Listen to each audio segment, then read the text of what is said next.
Remember the lady? Just that one. If you don't break the law because you're scared of the repercussions, you're just a psychopath on a leash. You looked at me dead in the eye and said both.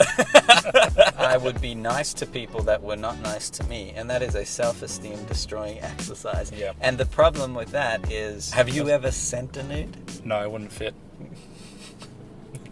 That's true. Michael Kahan is a screenwriter and podcaster with more than 250 episodes under his belt. He's a master conversationalist who has not only interviewed but gone very deep with some of Hollywood's biggest stars on his hit show, Funny and Failure. Michael also happens to be one of my closest childhood friends, so who better to shoot the shit with than this? Now, I will warn you that the first 15 minutes of this chat is pretty childish. It gets very silly and lighthearted, but if you can get past that initial childish behavior, it turns into something really meaningful. I'm very proud to share this particular podcast with you because, come on, he's one of my best mates. Enjoy. It don't really matter what you say. I ain't listening to you anyway.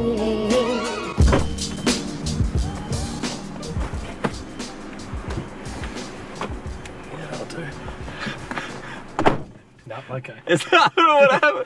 It's to your liking? Well, I just want to see how much semen's on the roof. Not that much. I clean most of it off. No, most of it's yours. I become quite excitable after 7 p.m. That's good. That was actually pretty good. Credit where it's due. What's going on here? This is going to be an ongoing issue. Because I feel like that's a you thing and me not going to care in the slightest. Michael Kahan. Actually, I'm going to start things. Because Okay. The context is that you said that you'd like me to have a chat with you. Correct. And you said nothing is off the limits. Correct. So, I think a great way to start would be 1 million subscribers. Yeah. Thanks. So, how does it feel to be... This is weird. Is it? Come on. How does it feel to be a mistake? Come here. No, but seriously, 1 million subscribers, I think it's very important. You haven't spoken enough about it. Yeah. What were you feeling when you got it? Well, one thing I noticed is that you didn't actually congratulate me. What do you mean? You didn't say well done. I fucking froth that. Yeah. I think it's really awesome. Yeah. Why didn't you tell me? Did I actually not? I thought I messaged you and called you. You did. You did. I'm playing. You did say congratulations, but I would have liked you. I would like you to say it again.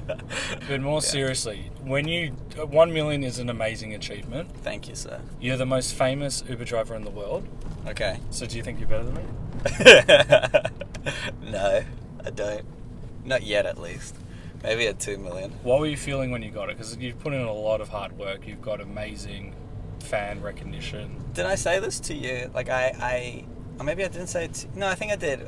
Like the million thing is something that everybody else. Like social proof? Or? No. It's something that everybody kind of like outside looking in, they go, oh my God, he's got 1 million subscribers. Nothing really changes. I don't get like a bonus from YouTube or nothing changes on my day-to-day. It's like deep down you're still sad and pathetic. Yeah, I'm still like chasing that dragon and I'm still trying to prove to everybody that I'm awesome because I'm looking for that next step of validation. But still. So now it's 10 million. Still, it's a very nice accomplishment. I know you said it doesn't like change your life per se, Thanks. but it's still nice to achieve these certain things, and I know that you are big on goal setting. Sure. So yeah, I'm also, but also now I do know that I'm better than you. you sound like my parents. Fuck. I want to introduce you onto the podcast because your name... I feel like we won't have enough time to do all that. You're going to be here for a while. Well, what do you mean? It's a pretty quick introduction. Yeah, Michael This is a homeless guy I found on the side of the road. No. Bought him crackers and he said yes. Yeah, I was going into the Coles. I said, hey, would you like anything to eat? You said, yeah, can you get me some... But the thing that you did is you threw it on the floor. Yeah. And you made me pick it up and you said, I've got 1 million subscribers, bitch. Yeah, but you did pick it up. And I was like, so. on TikTok or YouTube, and you looked at me dead in the eye and said both. I'm surprised you don't bring it up in all of your day-to-day conversations. What the fuck? Okay. It's like when you, like, everyone, like, thinks your middle name is Levy and your surname's Official. I'm sure you get that a lot. And then people are, like, flabbergasted when they realise that you've got, like, Official in your name. Yeah.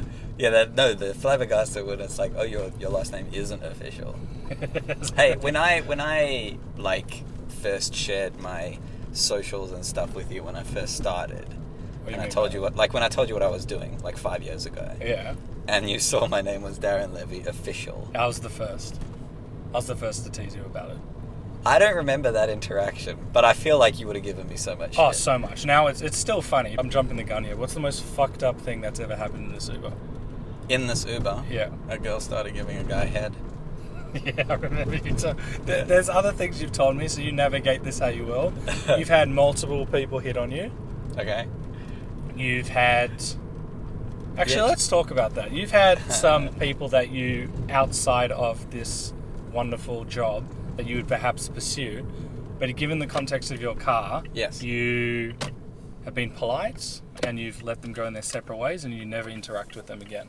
Right. And you are on Luke and Lewis's podcast, Yeah. and they were asking, "Do you fuck?" And we all know the answer is no, but they were like trying to guess it, which I found very funny. Right. Why don't you, or why didn't you during those times? Why don't I fuck? Yeah. It's very difficult. Well, personalities. No, I made a promise to myself that when I started doing this, because of everybody has seen the Uber driver, taxi driver harasses passenger scandal headline that a media company like a newspaper or a fucking whatever trash tabloid website would jump onto. I was like, the likelihood of that happening to me is high if I start engaging in like sexual anything with passengers that are near my age, and like sure it can happen organically, but like I was just like, it's just the risk is not worth it. Like the risk just really isn't worth it. There's longevity in what I'm doing now because I'm official. And we're But done. but there wouldn't be longevity in it. There's not as much longevity in that than there is in this. It was a very long-term like outlook that I had with it, and I'm so proud that I am as well, Stuck to my and guy. that goes on to, like, I know we're joking about you getting 1 million subscribers in both TikTok and YouTube, but still, like, you know, you're a young guy getting a lot of attention, and you're having these experiences that the average person doesn't have, and Okay. you still have kind of that maturity and foresight to say, you know what, this is something I love. I don't actually want to get mixed up in that stuff. Yeah, I think if I got onto social, if I started trying to build an audience when I was like 18, I feel like it's more likely that it would have got into my head. The But- ego aspect. Yeah, I started making content when I was 23. So like, don't get me wrong, I'm still young, but it's not 18 young, and I can so clearly acknowledge the difference. Surely you can agree with that. 18-year-old you versus 23-year-old. Oh, I would have gone, like you see, like, you're like Justin Bieber, like smashing cars or whatever he did, and Yeah. all of, like, letting the money, the fame. No, The but I girls. mean, I'm not really referring to that. I know, but you've always had a cool head. Like, you... Thanks. Did your mum tell you that? I'm not even going to respond. You know, you know, like, when we're like young adults and these new experiences happen, we don't quite have the maturity to like deal with it. I always feel that you've been level-headed. Yeah, you're fucking arrogant. You're just outrageous at times, but still, you've always been like true to yourself and your fans and your craft, and you've had this like long foresight or these long goals that you want to achieve. Wow. And I'm just throwing big words. I don't know what that Yeah, I means. feel like you're being very nice to me, and we were just at dinner, and you weren't as nice to me. So what the fuck's that's going you on? were punching me before. And Yeah, I really wailed on you, and you don't seem to care about that. I don't anymore. care because the guy that we saw when we were playing with each other, he did this biggest... So we're walking, as you know, and this guy looks at Playing us, with each other. and he doesn't just do a normal look. It's like, ah! And then he like pauses, and then he just blatantly stares at us. You don't notice. You probably get this all the time. And it was such like a Kramer from Seinfeld like scenario. And he was just like, this happens to you all the time. Remember when you first started getting recognized? He saw the bulge in your pants, and he was just like, No, he how looked the can other you? way. Yeah. And it's nice because when we were first getting dinner and to see all of like when people are asking you for like photos and stuff, and yes, I was eating and I had to take the photos. Yeah, at Hunky Dory. I know, but you were livid. And like I feel like I'm Brad Pitt or Leonardo DiCaprio. If you're eating dinner, there's a time and a place, and now that you're hitting that status, you need to be a bit more. No, I agree. I agree. That's pretty. But you're like, yeah, Michael can take the photo. Like, take his food as well. Yeah, he's not eating. Eat his fish. Because there's an element. Because there was an take element. Take his seat. Fuck off, Michael.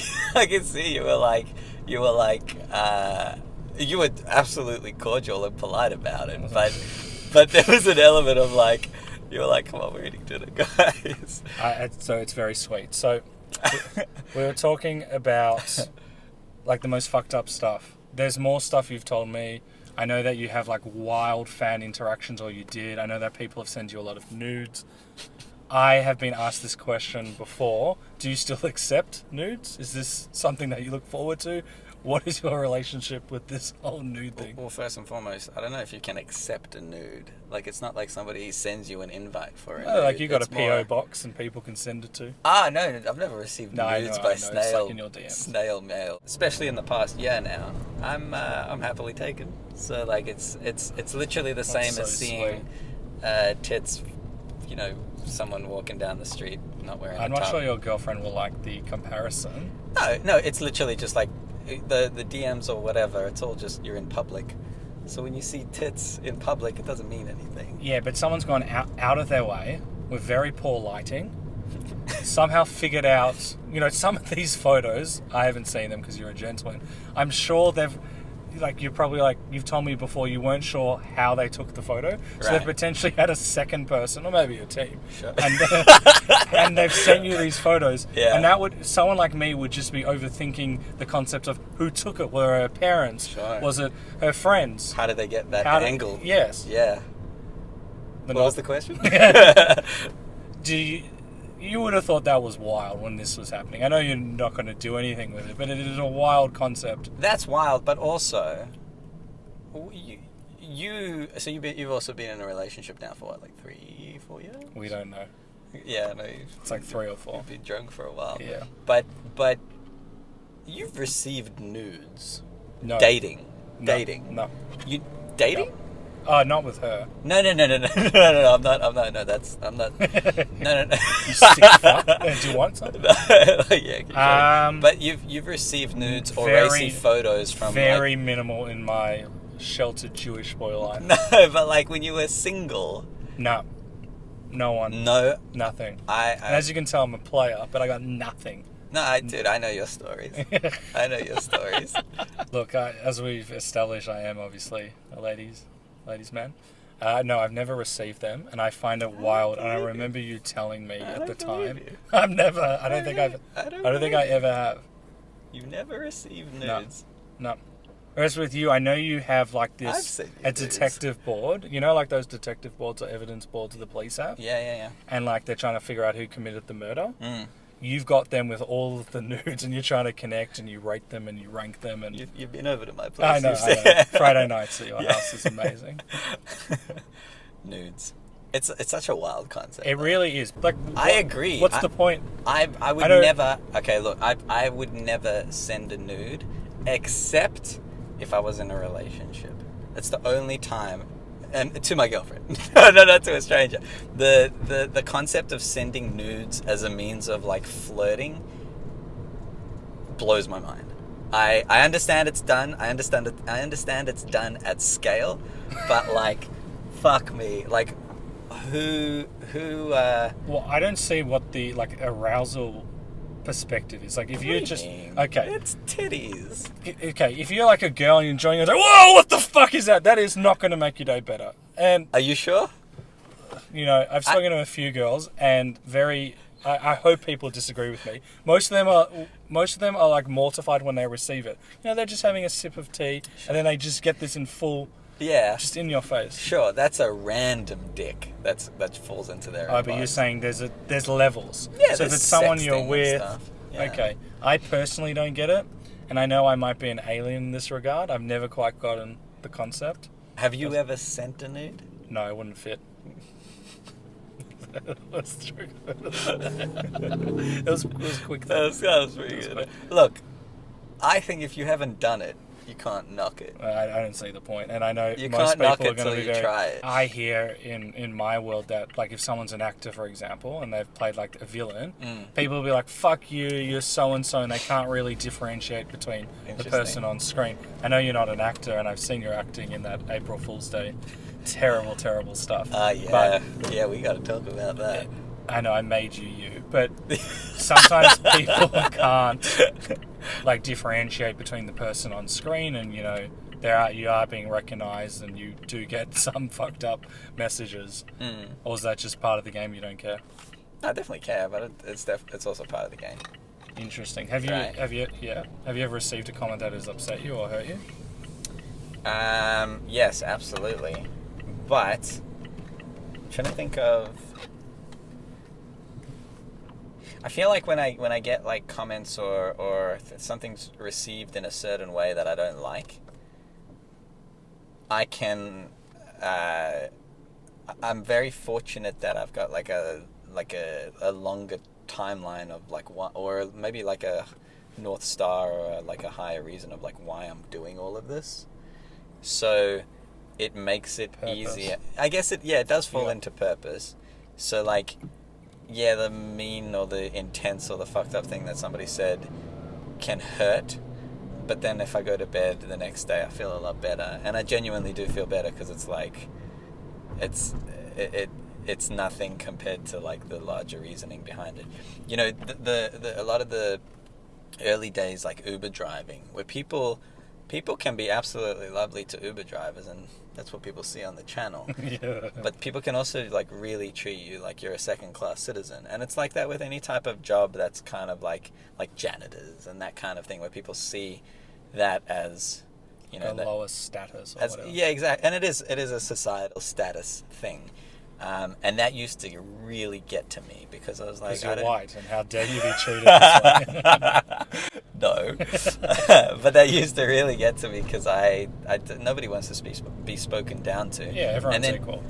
Well, and then everybody. Well. No, and then when you are spoken down to, you want to, I guess, defend yourself.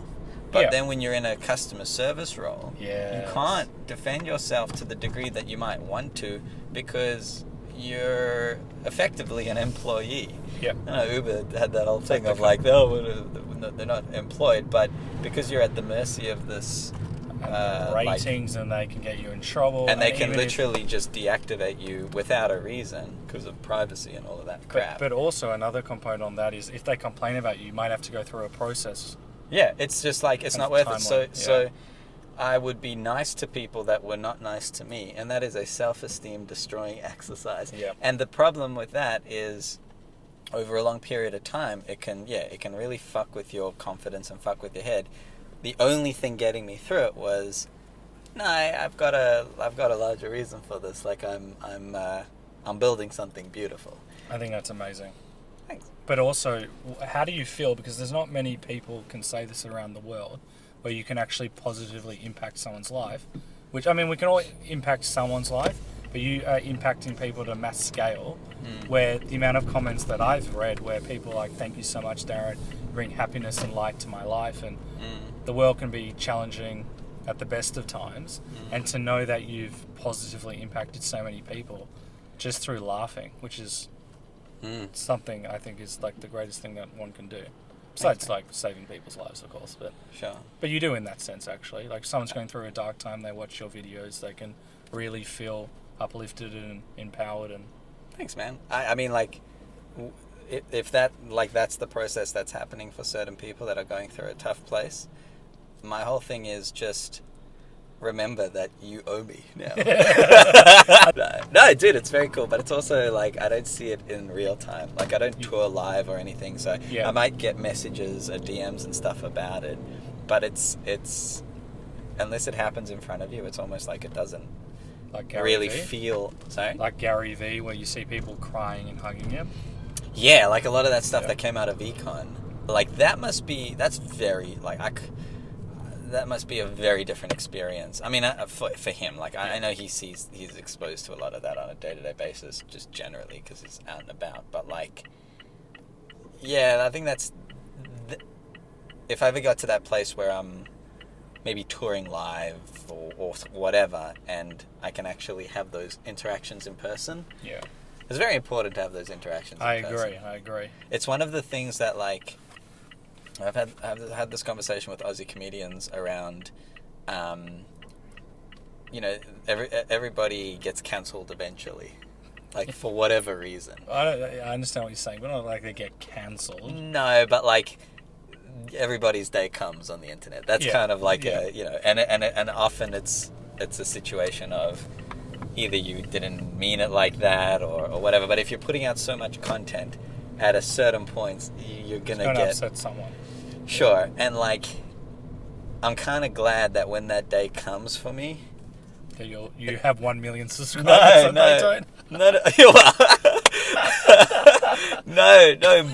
More that like when that day comes for me, it'll most likely be online, so I can just turn my phone off, and then it won't be as intense. Yeah, because it's not like your direct environment. Yeah, because I think it's the direct environment that actually matters, right? That's very interesting. Have you seen a therapist, or is that not like a traditional therapist?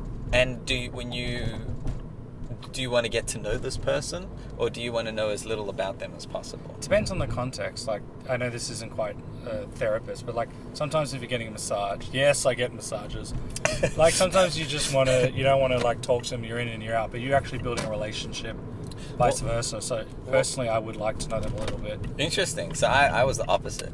I get to know everybody. I'm very curious. I always want to know about people's lives and everything, and I want to get to know them. In that interaction, I didn't want to know anything about him because he's like shh and paying you.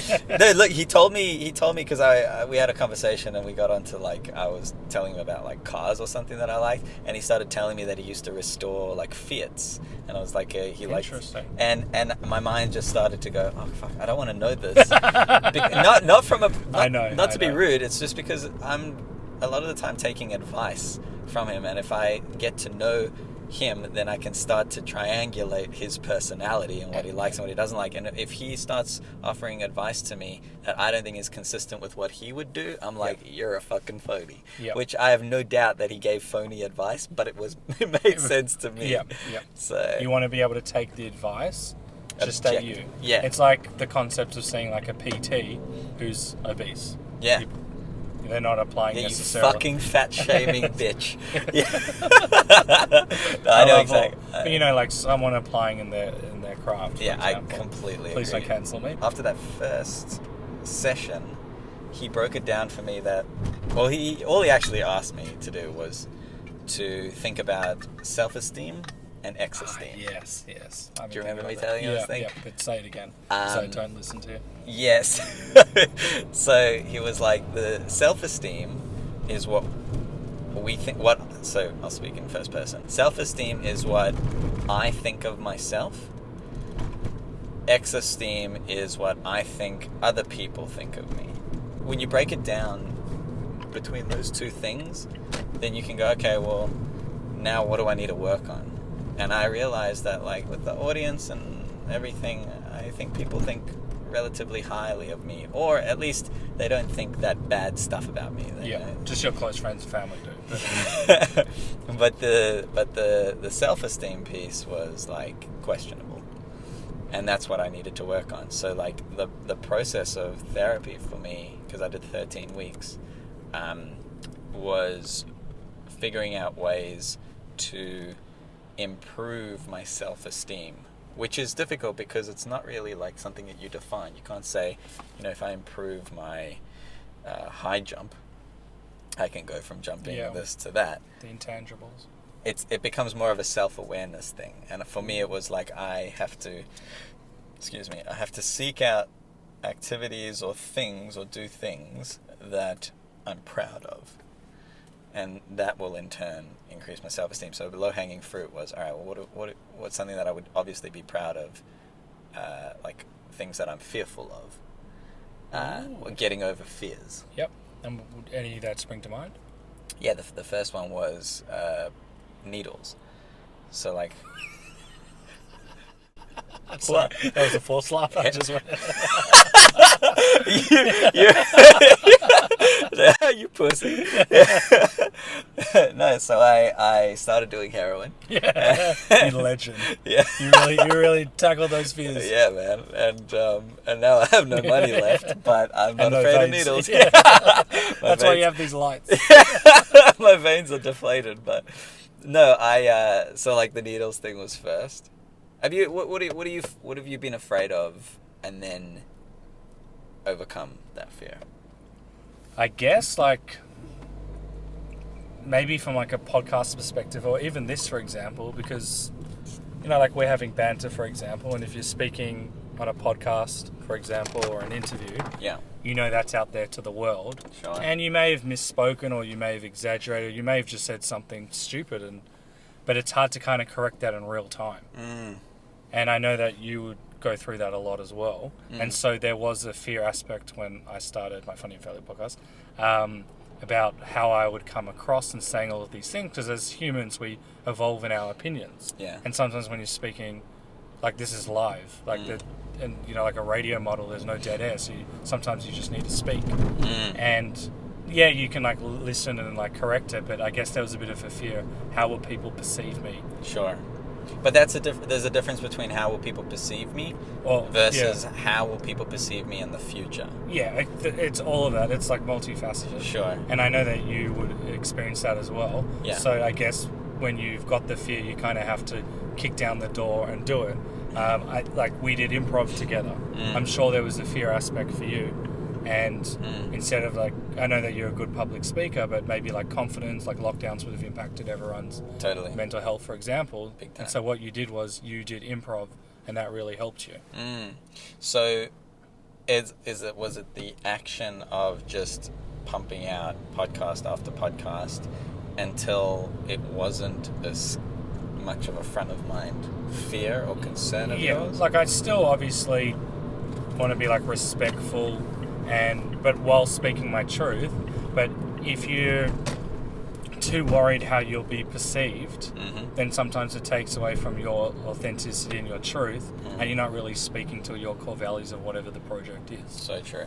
And I found that when I was doing those Omegle banter videos, dude, like I pumped out like 38 or 44 or something like that. I want to say, let's just say 40 episodes of this in like, I don't know, 6? No. I mean, like, I ended up doing like, as when Funny Uber Ride started, I was still doing them like not as regularly, and then I eventually stopped. But when I was putting out 2 a week for a while, especially at the beginning of lockdowns, I felt myself becoming more and more careful, because especially on Omegle, but because it's a younger audience and they hold like you 4.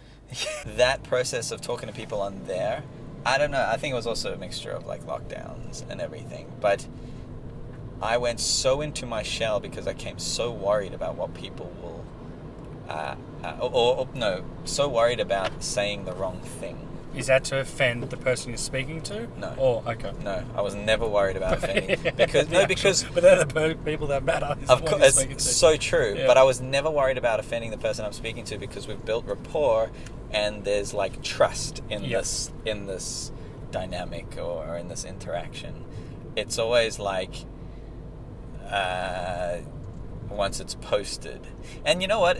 The more I think about it, it was probably also because everything was being scrutinized with like lockdowns and COVID on social media. So like my mind was still, I was putting myself in the bucket of like, oh, what if I get treated the same way a politician gets treated. Okay. But I just became so careful with the types of jokes. It's actually a big reason why I went down the road of like just making jokes around like memeable shit, like dumb shit. To not like anger anyone and. Yeah, because if you're memeing stuff, you can.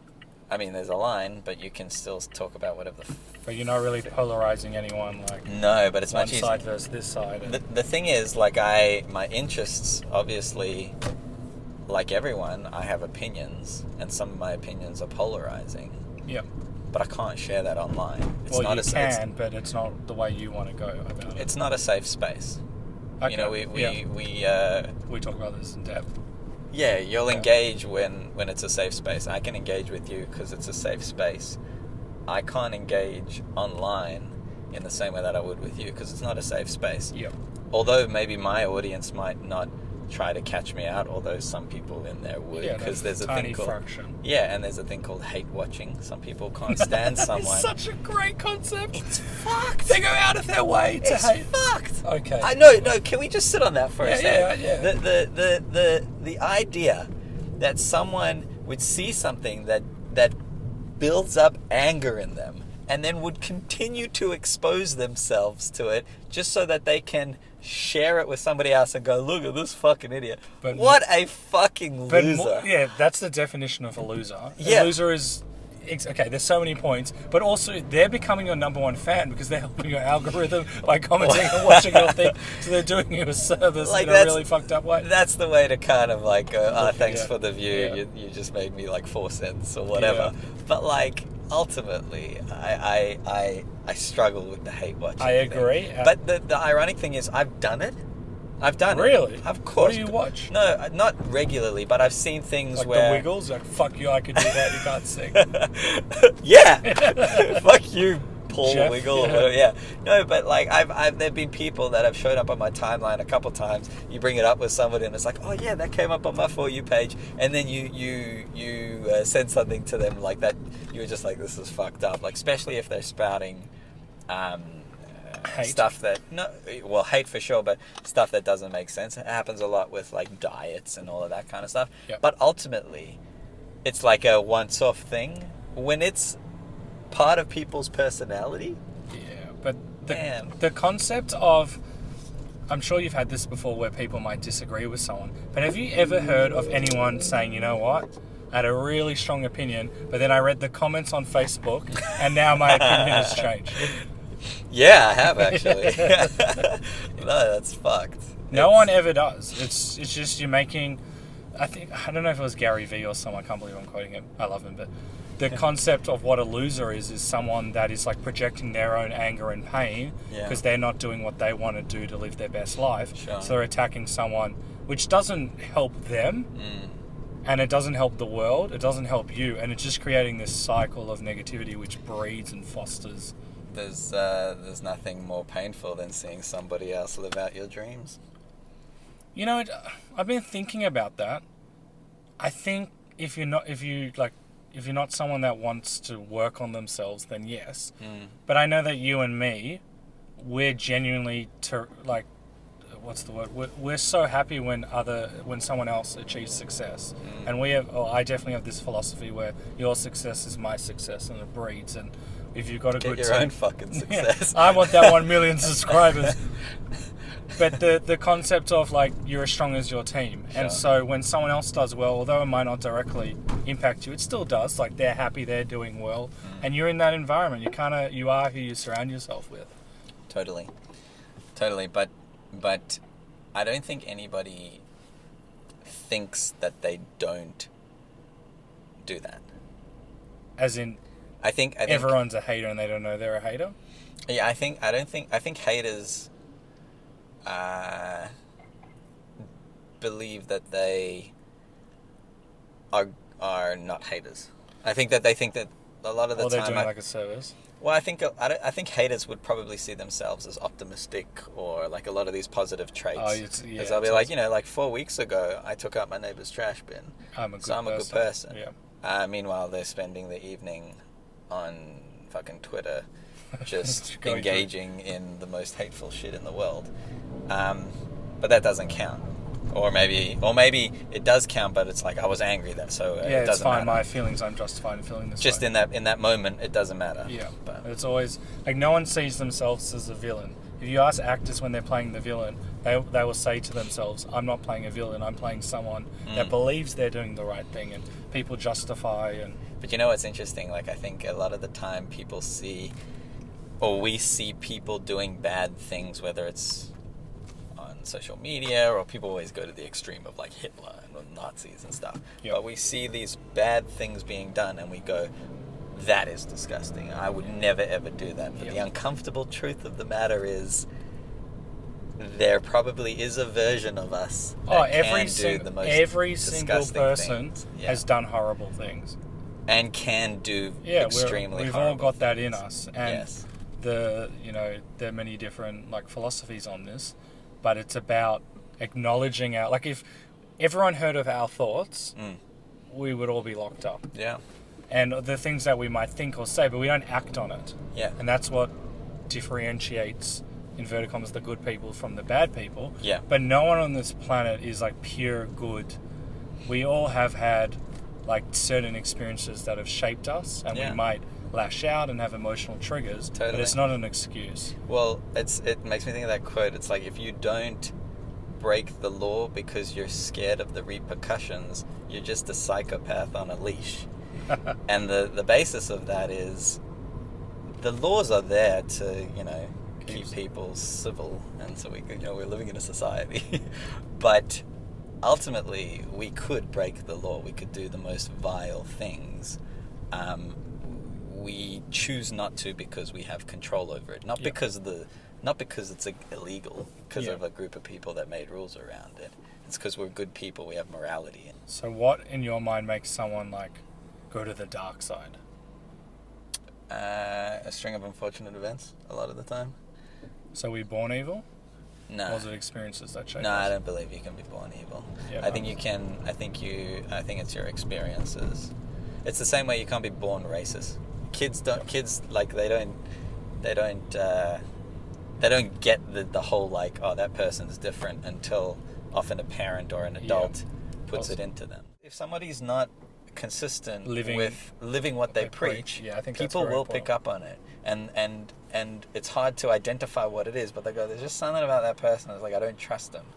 It kind of like makes me think of this like Liver King.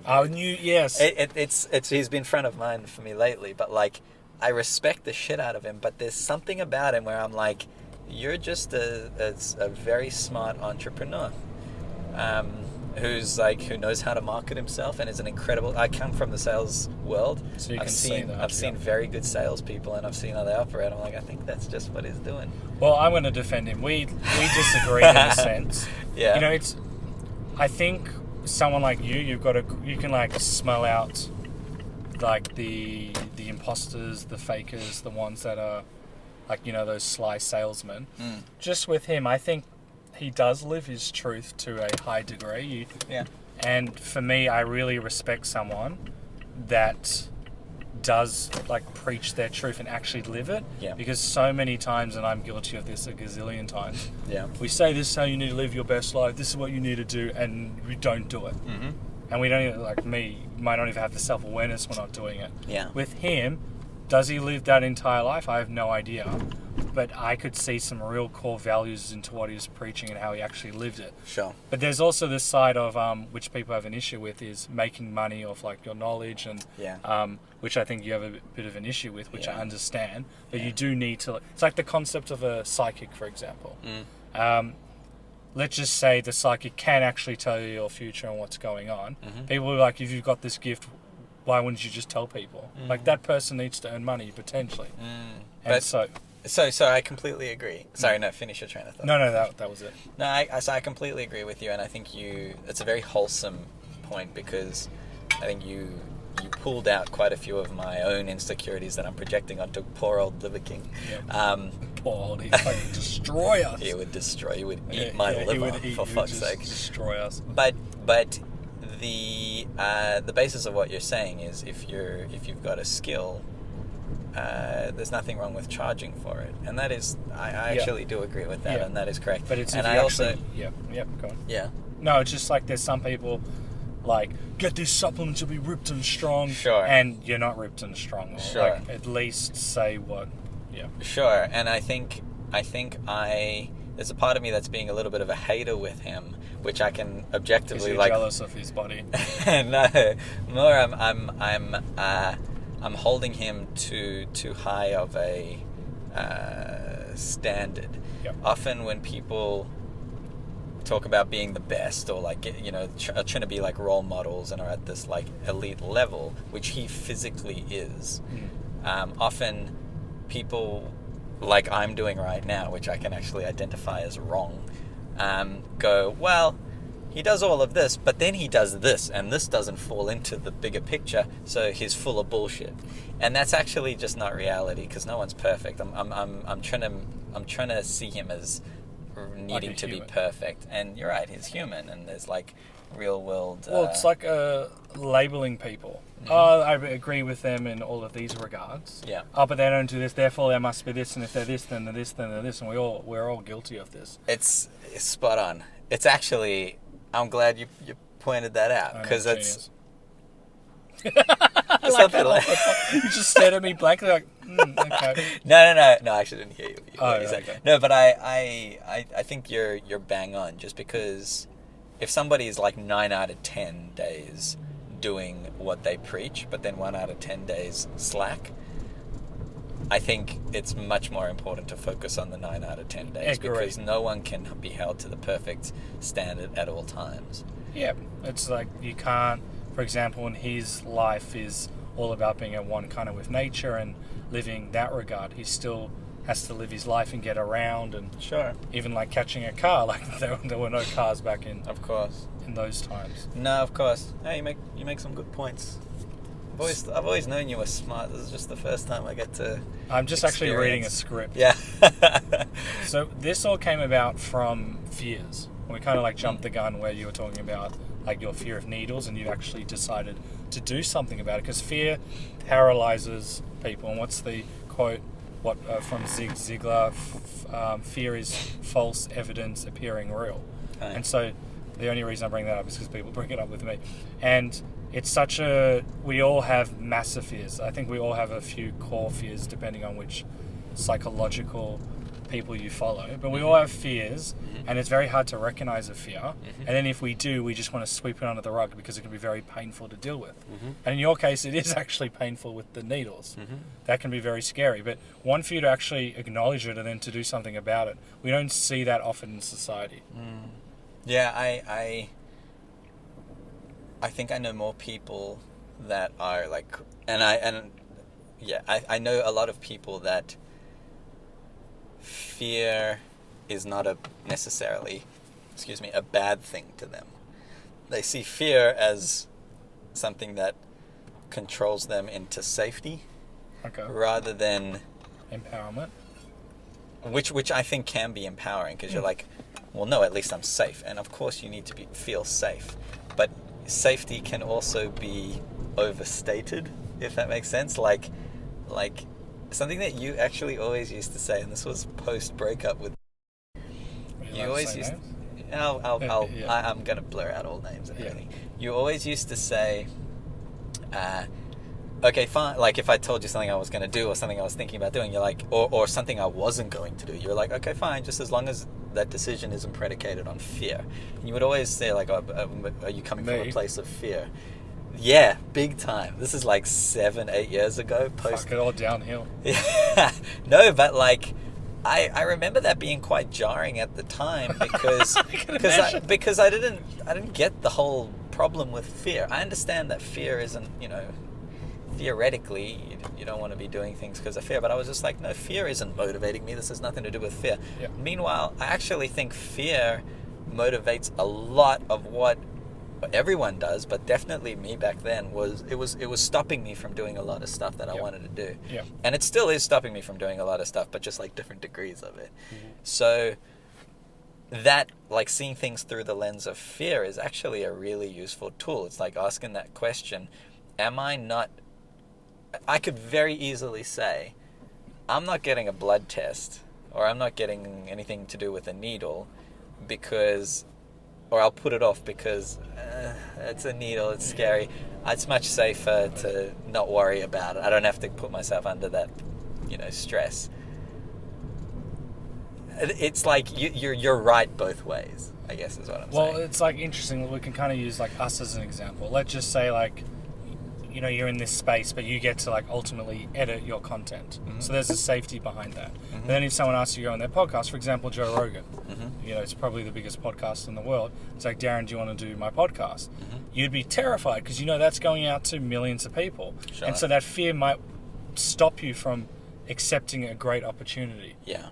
And And I'd still be okay if I didn't go on, but I'd be missing out on something, and fear would be deciding my fate. Well, it's an interesting concept with regrets as well. Like, what is a regret? Or is it a regret if you learn from it? Maybe it wasn't the best time to go, or maybe it was. Why didn't I do it?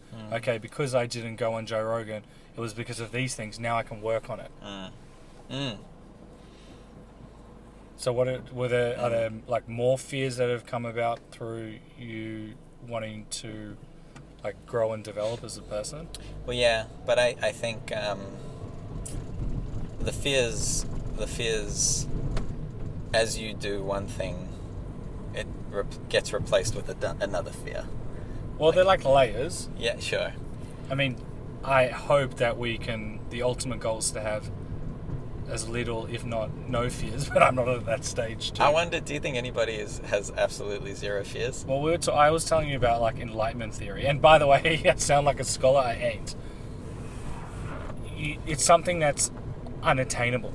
Yeah. There's always more things to do and to work on, Yeah. and you can either let that impact and go, oh, there's too much, I don't want to do it, or you can see life as a journey, which it is. You don't just achieve success like that. You don't just achieve all your goals like that. You build at it, you work at it, and then hopefully more opportunities present themselves, and then you reevaluate, and it's a process. Totally. So then are you asking me if there's like fears that are... Well, like it came about when you decided to see a therapist. So the needles was one very tangible thing that you recognized and you identified and Yes. worked on. Correct. So you're asking if there are other ones? There are other less- ones that spring to mind of what you've done, or at least the awareness behind it. One that was less tangible that popped up through or was prompted from seeing a therapist was my fear to commit, and Ooh. I didn't realize how widespread Yeah. commitment is as a genuine fear of not just myself but people. And I'm not talking just in relationships. I think if you're fearful to commit in a relationship, you're actually also fearful to commit with personal things as well, because a relationship is personal. Yeah. And I noticed that as soon as I made the conscious decision to commit to, it also helped my attitude to committing to, whether it's different things on YouTube or whatever else in my work life. You have to be, or I learned that I have to be consistent. I can't just commit to my work and then not to, or vice versa, or I can't just I'm better at committing also to Had a flow-on effect. 100%. That's so great. Because I didn't realize how much of an issue it had become. And there are reasons behind that around childhood stuff and all that, but And being a mistake. I just can't believe I wasn't planned. Were you a mistake? Well, I don't think so, but I'm pretty much 9 months after New Year's Eve. Huh. So you were a mistake. They call me that, but I think they're just playful banter with the rents. Interesting. Just going back with the stigma, and I know that you bring up these concepts, or you've been bringing out more of these concepts later on. That could also be a bit scary, showing that side to an audience where they expect, just banter. But you touch, especially on podcasts, you bring about these, let's call it mental health or whatever you want to call it. Yeah. That's also a new, a new tool that you've added. But it's on a different channel. So the way I see... But it's still you. Of course it's still me, but the way I see Darren Levy Official on YouTube, that's banter driven. I need to... the way I've consolidated this in my head is that channel is for laughs, and that channel's for people like to escape. Yep. Which means like I want it to be light. I'm gonna pull a very legal U-turn. I don't feel safe. This podcast channel is an experiment, and I'm purely sharing, obviously still car-based, but I'm purely sharing just things that I find interesting. Yep. It doesn't have to be funny. There will be elements of humor in it because... the nature of you and what you do. Yeah, and like I guess I have a level of lightness to me, but like, no, it's kind of nice. I feel like less pressure posting to this channel. Why is that? I don't give a shit about the views. No, I'm dead serious. No, like, that's amazing. I obviously want to like optimize certain Yeah. things and like learnings and teachings that I've gotten from my main channel. But like, if this video gets like 25 views, I don't care because my main shtick is Darren Levy official. So is this like an avenue for you to also grow? Because if you're Yes. interested in... Okay. Yeah, and it's also like the most real version of me that I'm willing to share online, and I think that this can also lead to interests of things that I have in the future, which are like writing a book, public speaking, and all of You that have kind written of a book? stuff. I have written a book. I still have it. Do you know what the fuck was I thinking? Just going full circle with the seeing a psychologist. Yeah.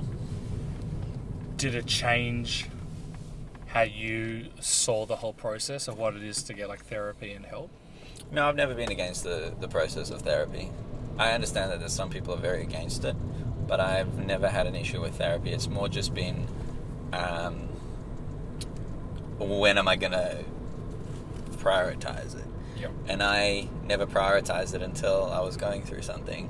So then I went to see the therapist, and I had like an idea of what I was trying to solve.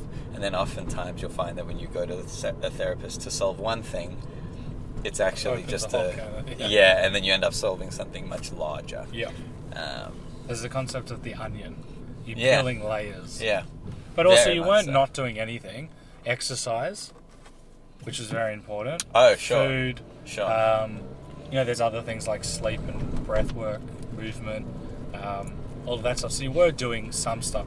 A lot of people don't do anything. Yeah. And they might like block it out or facilitate with like drugs and alcohol, which is not something that you were doing. So you still were doing things. You just wanted to hit higher levels to solve.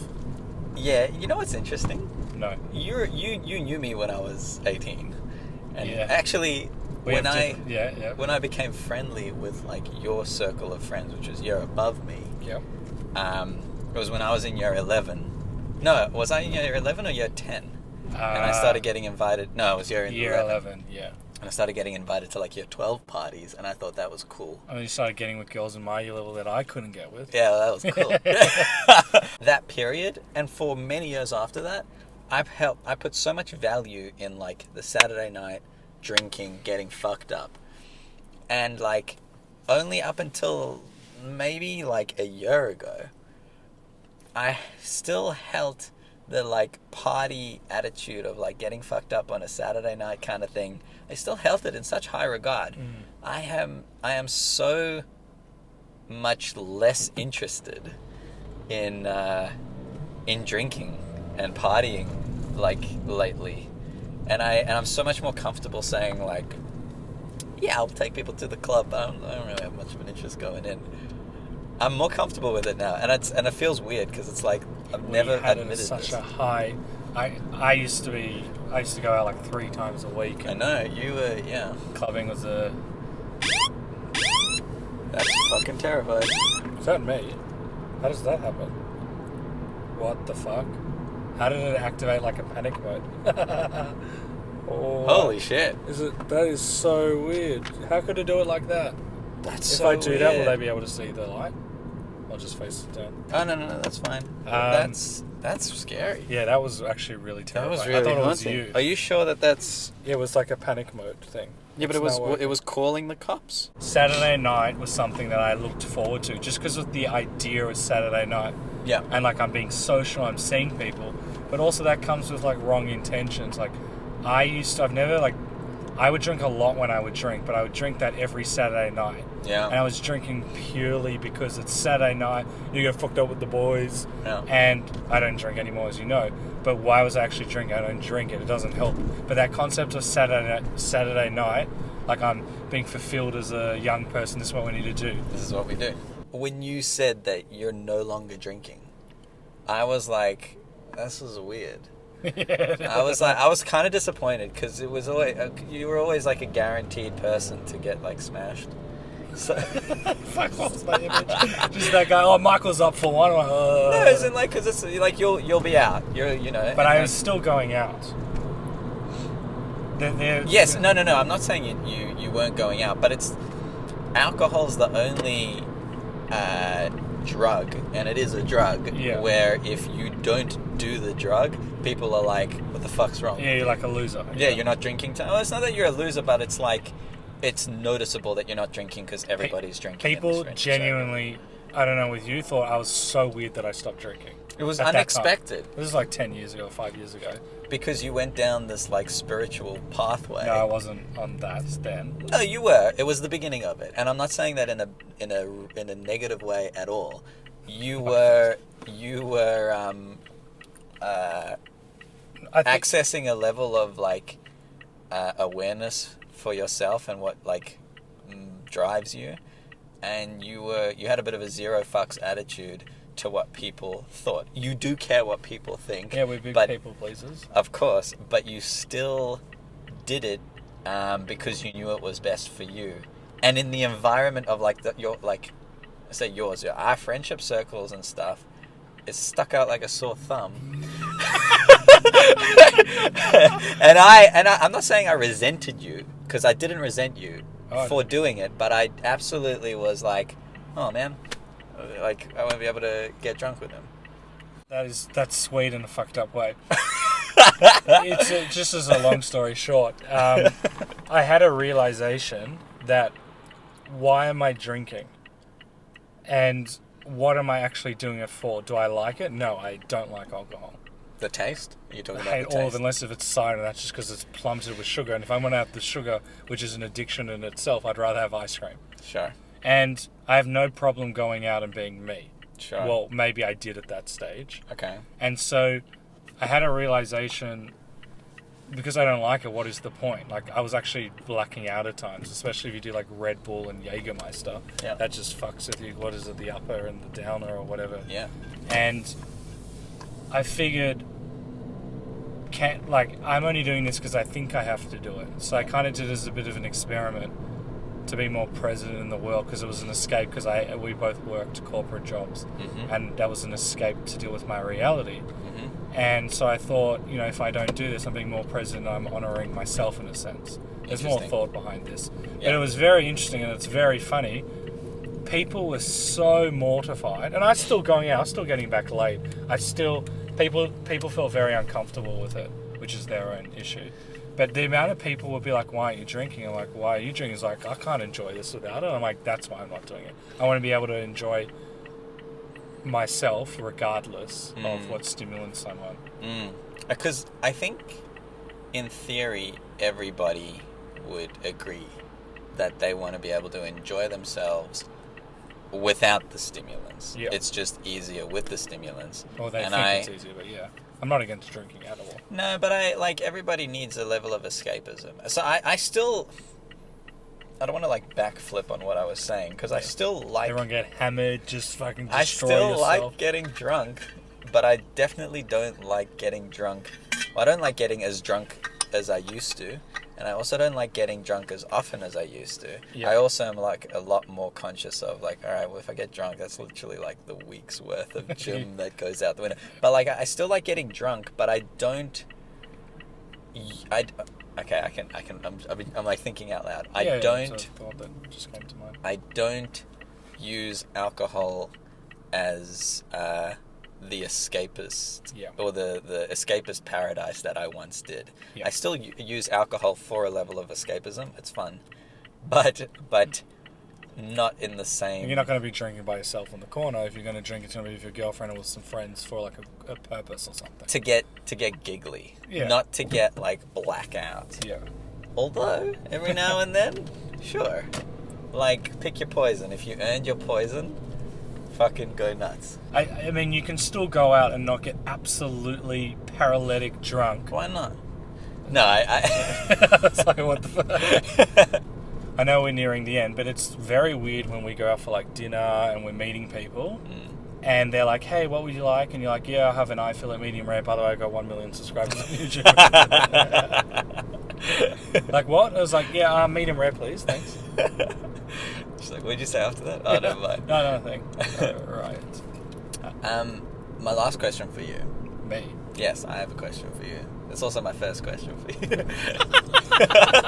One of the most common DMs that I get from often like younger dudes, and when I say younger, the wording of that was bad. These sexy young children.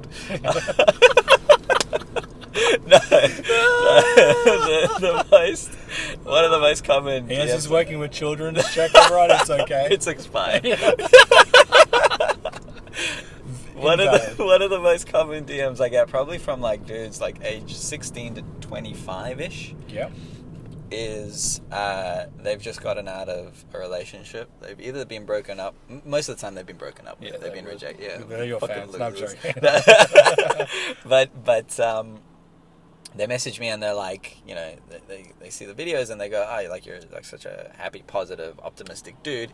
Can you offer some words of wisdom? I have like my go-to things that I say because it's based off my own experiences, and that is basically say yes to more things than you say no to, because that Get in my van. No, because that period, like just after a breakup, is when you're looking for some level of, I guess maybe self-assurance that you matter and that you mean something and all of that kind of stuff. So I'm pretty much like encouraging saying yes to more things. Yeah. And trying new things, because you'll probably Getting out of like your yourself. comfort zone and growing. Yeah. Because even like a lot of this YouTube stuff and the stuff that came after my corporate job came about like after a breakup. Yep. What would you say?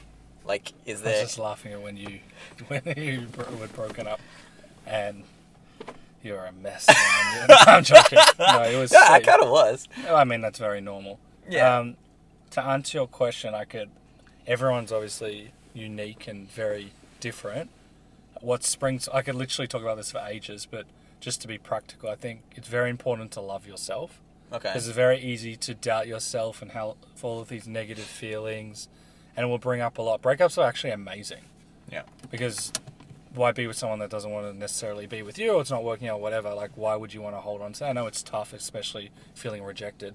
I think loving yourself, everyone's got flaws, that's fine. Okay. But what can you, and you brought this up at the start, like, how can you build your esteem, self-esteem? Yeah. And you've given a few tools. There are many ways to build esteem, and people can Google. I don't have all the answers, but even like doing a bit. Sorry.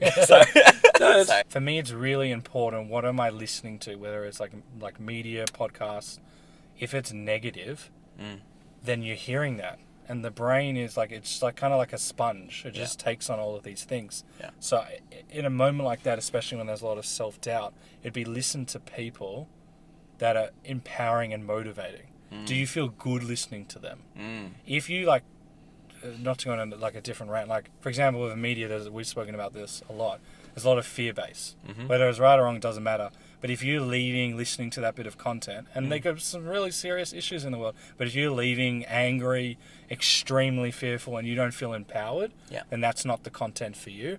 And I think especially with everything that's going on, it's very important to have words in your ears that are positive, because the more positivity you receive, you'll also have that outlook in life. If you listen to negativity and like terrible stuff, that will be what you perceive. And I don't know if I've spoken to you about this, but a situation happened with like me and a friend where it didn't go to plan. Okay. And the friend, I forget exactly what it was. The friend was so angry by the outcome. But I was like, no, this is amazing because it means I can do this. Sure. And it's the same situation, but one decided to see it in a negative outlook and the other one saw it in a positive outlook. Sure. And yes, it can be hard with all this positivity porn, but just listen to things that make you feel good, empowered and motivating. And going on back to what you said is trying new things can be like getting a hobby and an activity.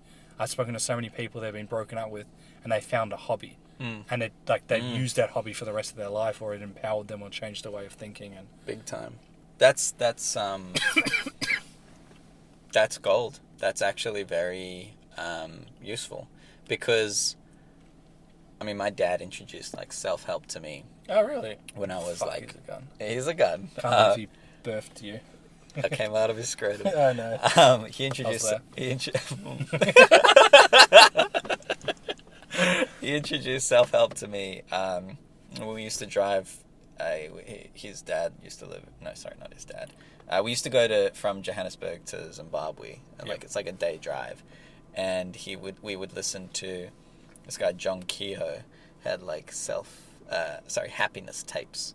Interesting. And it was all just like, talking about happiness and all that kind of stuff. And there were a bunch of other tapes, but that was my favorite one. Can you imagine this is your dad's way of saying you're fucked and he doesn't know how to help you? So he's just trying to get you in the car for as long as possible. Yeah, it's like, my son, this came out of me. I don't know what to do about it. Yeah. But we would listen to these happiness tapes or whatever, self-help, John Kehoe tapes. And when I've been like at lower points in my life, I've always looked for some sort of self-help person or somebody who embodies self-help, because it's always positive. No self-help person is like, you're a piece of shit. There are, I've met them. Oh, really? Yeah, they're like, you can't do this, or like Self-help gurus. Well, we're not going to say the context, but remember the lady. That one. But there are people like that, where there are Yeah, people she that was have fucked. like special like knowledge, for example. Well, not special, but just knowledge, and they can use it to take advantage of people. Yeah, she was a fucking nut, because like it was basic. Yeah, sorry. Like to wrap that component up. It was someone that I knew. They did possess some knowledge, but they made it seem like you can't do it without me. And I think you steer away from those people. Totally. But I think because of that, like, rooting in self-development that I got from a young age, my default is, if there's pain, look for positivity and optimistic outlooks. And that's a default for me from like a young age. But I think that falls into like the advice you're giving is, if it's not a default, seek it out. Yeah, and the brain's very easy to rewire. Is it? Yeah, I think so. It's through my studies and all the things that we've done. It might... I actually agree. Yeah, it's like a computer program. I actually agree, because I told you I dropped porn. Stop watching porn. Okay. Yep. Just give the context. Well, what's the context? Okay, for a lot of men, you are one of the only people I know as a man, excluding me because I'm brilliant, that doesn't watch porn. Yeah. And that can be very, like, most people are addicted to porn, whether you're a guy or girl, probably more men. No, but I've always... sound like I've always watched porn, but like I've watched porn. Events, funerals, you name it. I'll just rub one out. But it's just been like it's just a thing that you do. You have access to it. Why wouldn't you? Yeah, like it's you're a tool. bored, helps you sleep. It can. Sure, and like you stopped watching porn a while back. It's always like, man, you get onto these things so. I know, I'm very involved. Respect. My friend actually told me about it. No, but like I haven't watched porn now for a month, maybe even 5 weeks, and it's so clear to me that like this rewire. At first, I wasn't 100% sure how it would rewire my brain, but I knew it would, to like cut it out. And it's like this level of like self-discipline or like lack of. I don't want dopamine that's too easy to reach, and I feel like if I have to work for it. I'm not talking about sexual gratification. I'm just saying if I have to work towards a dopamine hit, whatever that dopamine hit is, I feel better once I... You good? Yeah, here you go. Sorry. You got some water there. Yeah. But if I work towards earning the dopamine, I end up being more proud of myself. It's a self-esteem building exercise as well. But yeah, I mean, I'm not really sure like the depths of like the. Well, you talked about productivity, but it also changes our view of the opposite sex, or even for me at least. But you've mentioned to me that you've noticed that like non-tangible areas that you are seeing the world a little bit differently. Also productivity levels. My output work-wise has been the best it's ever been in the last month. It's like with George Costanza in Seinfeld. Yeah, Where he stops having sex and he's a genius. He becomes a genius. Yeah. Elaine stops having sex. Yeah, she becomes dumb. Yeah. So fortunately Yeah. I became sharper, not the opposite. I was trying to think of like a neat way to sign it off, and I'm like, fuck the formality. Okay, So yeah.